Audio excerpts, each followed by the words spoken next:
Gil Vicente. Olha, se tem um nome que a gente pode usar para definir o humanismo em Portugal, com certeza é o dele. Hoje a gente vai mergulhar fundo no teatro dessa figura fascinante, que foi, sem dúvida, a grande estrela de uma época de mudanças gigantescas.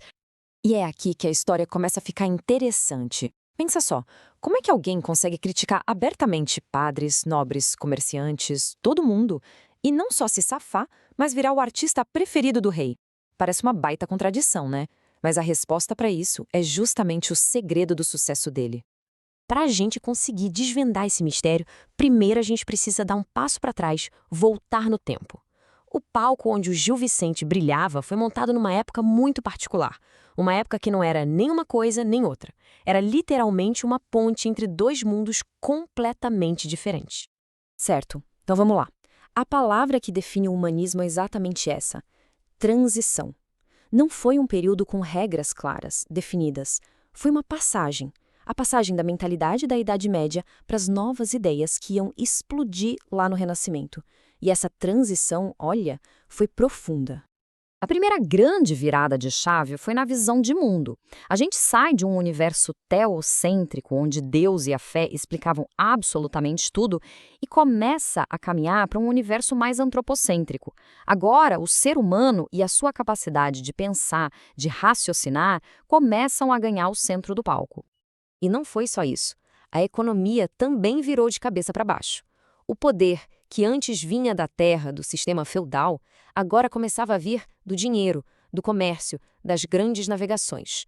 O mercantilismo estava nascendo e, com ele, uma nova forma de entender o que era riqueza.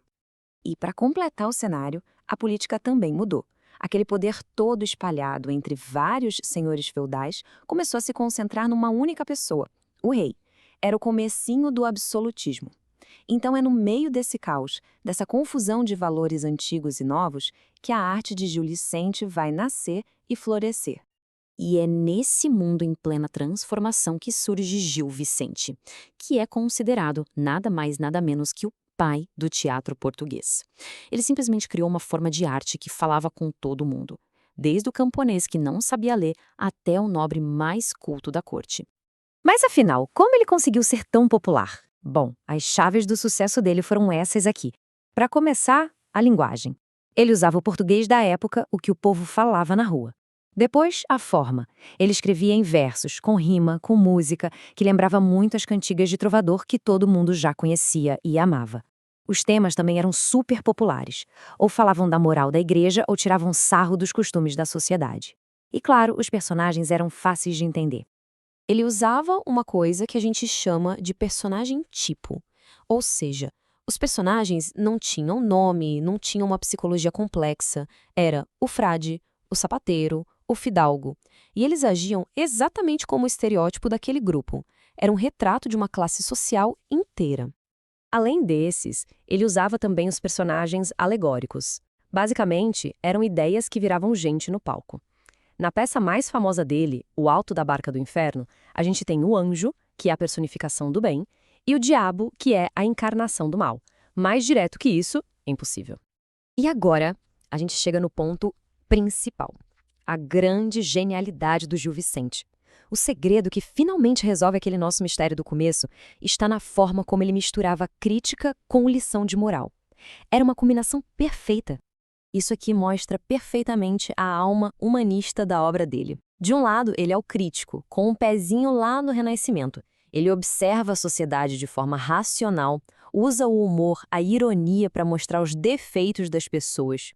Mas, do outro lado, ele é um moralizador, com outro pé ainda fincado na Idade Média. Ele defende a moral cristã, aquela visão de mundo bem preto no branco, sabe? O bem contra o mal. Então, dá para a gente resumir o método dele em 3 passos. Primeiro, ele denunciava um vício, tipo ganância ou vaidade. Segundo, ele ridicularizava a pessoa que tinha aquele vício. Não importava se era um padre, um nobre, um sapateiro. E terceiro, aqui é que está o pulo do gato. Ele reforçava a instituição. E o ponto central é este. Quando Gil Vicente mostrava um padre avarento no palco, ele não estava criticando a igreja. Pelo contrário, ele estava criticando aquele padre, o indivíduo que corrompia os valores da igreja. E qual era o destino desse padre na peça? O inferno.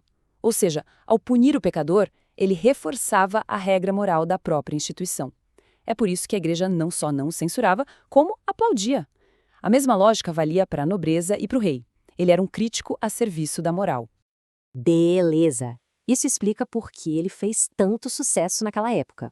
Mas e hoje? Por que a gente continua falando de Gil Vicente? O que a obra de um cara de 500 anos atrás ainda tem a nos dizer? Primeiro de tudo, é essencial entender uma coisa. O teatro dele não foi feito para ser lido num livro, ainda mais com uma linguagem tão antiga. A verdadeira mágica do Gil Vicente acontece no palco. É lá que o ritmo, a música, o humor, tudo ganha vida. As peças dele foram feitas para serem vistas, para serem uma experiência divertida. E o mais importante de tudo, os temas que ele abordava são completamente atemporais. A linguagem pode parecer de outro mundo, mas a hipocrisia, a ganância, a ambição sem limite, a tolice humana, tudo isso continua mais atual do que nunca. Os tipos que ele criou há 5 séculos ainda andam por aí, só que com outras roupas e com acesso à internet. E isso deixa a gente com uma última reflexão. Gil Vicente usava o palco e o riso para expor as falhas de quem estava no poder. E hoje em dia, quem é que faz esse papel? Quem são as figuras que usam o humor como uma ferramenta de crítica social, fazendo todo mundo rir das próprias falhas? A resposta para essa pergunta talvez mostre que, no fundo, o teatro de Gil Vicente está mais vivo do que a gente imagina.